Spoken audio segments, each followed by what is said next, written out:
how can you say that you're going to fix the foundations if growth is largely unchanged? Well, over the longer term, as I say, Kay, the OBR say that economic growth will be boosted by 1.4%. That's really positive. Well, that is positive. Until that is, you read the small print. A 0.14% of GDP boost to potential output in 2029-30, which grows to 1.4% of GDP by 2073-74.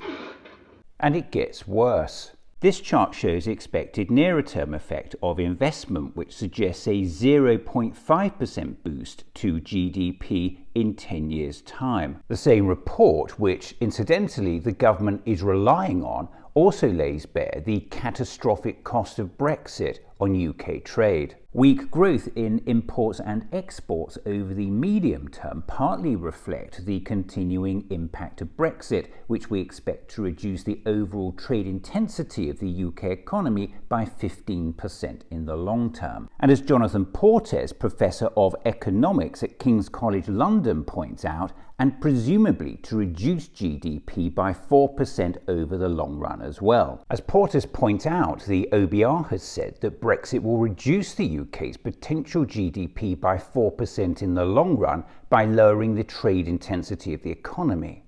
Goldman Sachs has put it at 5%, and the National Institute of Economic and Social Research has calculated it at up to 6%.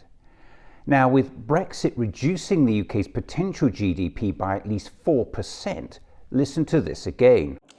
Well, over the longer term, as I say, Kay, the OBR say that economic growth will be boosted by 1.4%. That's really positive. And that's in 50 years' time, by which time many of us will be dead. Now, before the election, the Prime Minister promised this. Growth, growth, growth. But the budget completely ignores the largest factor by far stopping UK growth, which according to the very report the government is relying on is Brexit. And right now we're looking at an abject failure on the part of UK media to point this out.